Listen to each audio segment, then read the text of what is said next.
Hello students, welcome to the third part. Now we are studying about the sources of harmful radiations. All the radiations coming from a radioactive isotope, they are very harmful to us. Harmful radiations may come to us from radioactive fallout from the nuclear reactors and the sources. Radioactive fallout means when an accident occurs at the nuclear reactor, all the radioactive radiations they are exposed to the open environment, open atmosphere. These are very dangerous for us. Or when a radioactive source is being transported or carried in the public place without following any safety procedure, even then the radiations coming from the radioactive source, it may harm the living organism present around it. Nuclear waste. When nuclear fuel is used, for example uranium 235 is used or plutonium is used as a fuel inside nuclear reactor, it loses its power, and after losing a certain amount of power it becomes unusable or unfit for the use inside the nuclear reactor. So that unfit radioactive material is now called as the nuclear waste. This nuclear waste, although it is not fit or suitable for producing electrical energy in the nuclear power plant, but it is still highly dangerous, highly powerful, and it can cause immense damage to the living organisms. Cosmic radiations and X-rays. The radiations coming from the outer universe and also the X-rays, they are also have their harmful effect on the living organisms. Harmful effects of the radiations. What effects they can produce? Biological defects. They can produce biological effects. For example, short-term recoverable effects. If the person is exposed to these radiation but for a very small fraction of time, they can cause recoverable effects like diarrhea, sore throat, loss of hairs, or nausea. But if a person is exposed to these radiations for a long time, or even a person is exposed to a high power radiation even for a small time, they can cause long term irrecoverable effects like leukemia or the other forms of the cancer. Genetic defects. If living organisms are exposed to these radiations for longer interval, then these radiations, especially the gamma radiations, have the ability to penetrate deep inside the body up to the DNA level of the biological entity.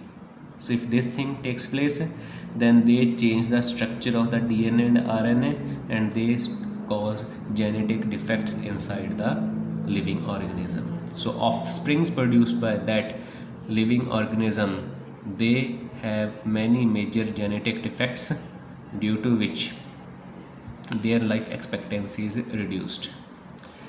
Safety procedures which we had to use while using the nuclear energy. First thing, we had to establish the nuclear power plants or those sites where nuclear sources are to be used outside the populated area, away from the populated area. Proper shielding of these reactors must be done. So the reaction taking place in the nuclear reactor is taking place at a site which is called as the core of the reactor. So that region, it must be properly shielded by thick concrete walls or with the lead or the steel walls. Proper backup of cooling system. Just like a cooling system is present in the four-wheelers or the vehicles to keep the temperature of engine down, similarly to keep the temperature of core of a nuclear reactor down, a cooling system is used. So if somehow a cooling system fails, we must have a proper backup. Otherwise, if cooling is not continued, then it may result in the explosion. Proper safety of people working there. The people working in the environment where nuclear sources are used, they are continuously exposed to the harmful effect of these radiations. So these people must be checked regularly for their health so that their safety can be maintained. Using lead lined gloves and aprons. The people working there, they must wear gloves made up of the lead material and the aprons also made up of the lead. They must handle the radioactive sources with long lead tongs. They must not handle the sources with their bare hands but only with the help of lead tongs. Safety of the people can be achieved by limiting the exposure time. That means the persons working inside the nuclear establishments, they must not be allowed to work there continuously but only for a shorter interval of time, after which they have to take a short break. Safely disposal of the nuclear waste. Nuclear waste cannot be disposed in the open areas. They must be disposed away from the populated area, any type of the living form, so that the radioactive radiations coming out from these nuclear waste, they must not harm them. Then at last, background radiations. Now what are background radiations? The radiations which are always present around us, they are called as the background radiations. Now there are if we are having an actual source of radioactive isotope in close to us, then radiations coming from that source, they are very powerful. So if we have a radioactive detector and if we switch it on, it will give us a strong reading indicating the presence of a radioactive source close to it. But if we do not have any radioactive source, weak or strong, around us, and we switch on the radioactive detector, we may think that it is going to give us zero reading because it is not going to catch any type of radioactive radiation because no radioactive source is present around us. But it is not the case.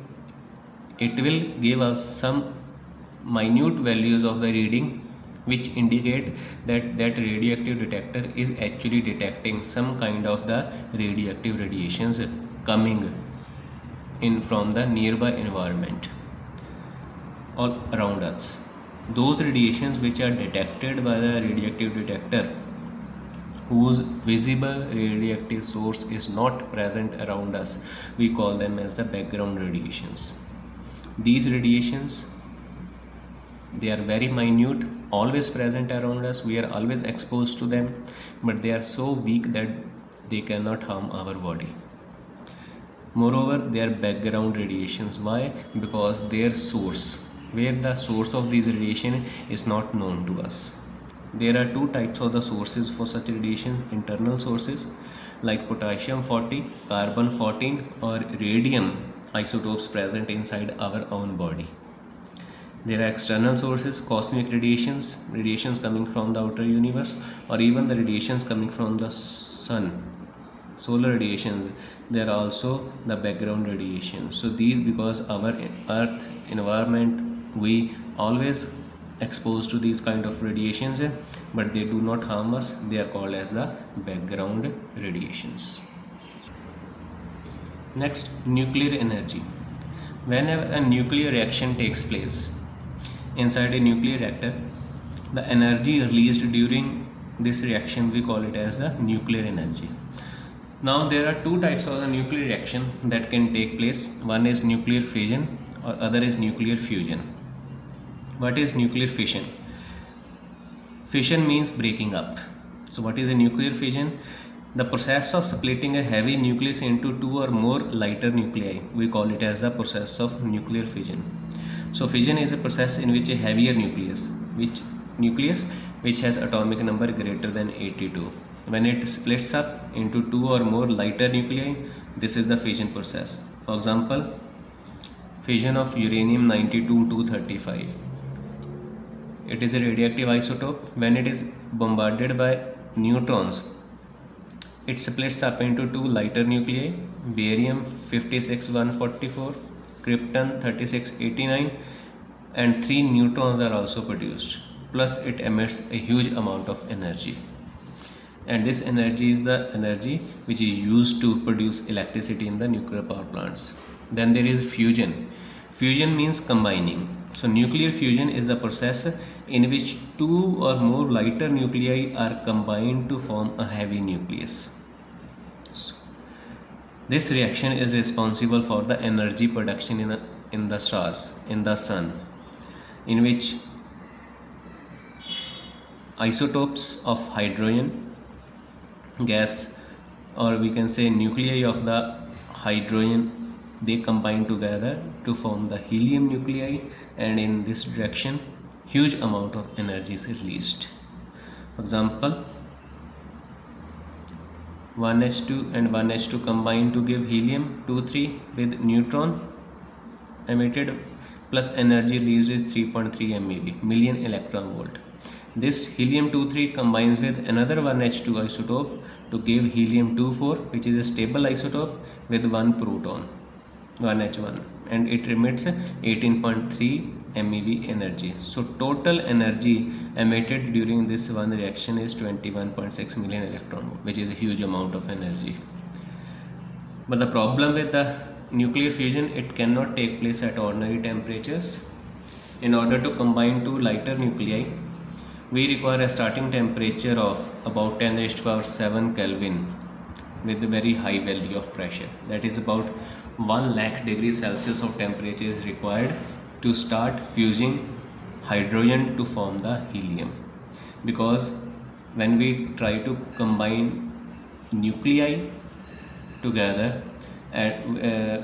problem arises because of electrostatic force of repulsion, because we know that both nuclei will be containing positively charged protons. So when these protons come close together, they suffer huge amount of electrostatic force of repulsion. Because of that, this huge temperature and high pressure is required. What is the difference between fission and fusion? Heavy nucleus placed into two or more lighter nuclei in fusion combine to form a heavy nucleus. Fission can take place at ordinary temperature. Same is not true for the fusion.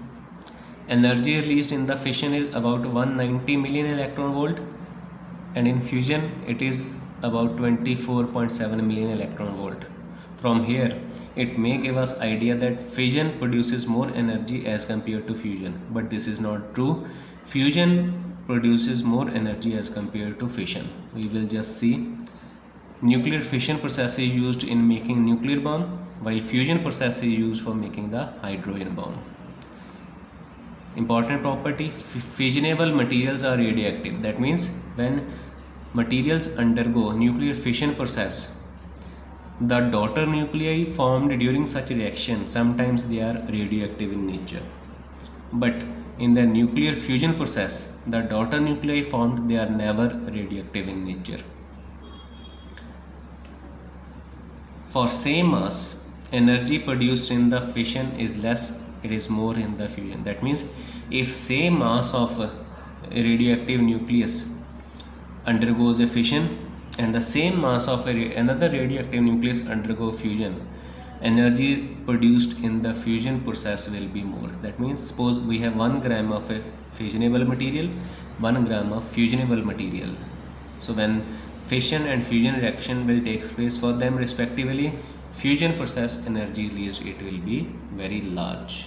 So this was the chapter of 10th standard ICSE physics, modern physics. I hope you will be able to grasp the important aspect and the points of this particular chapter. Do revise the chapter properly, and good luck. Thank you.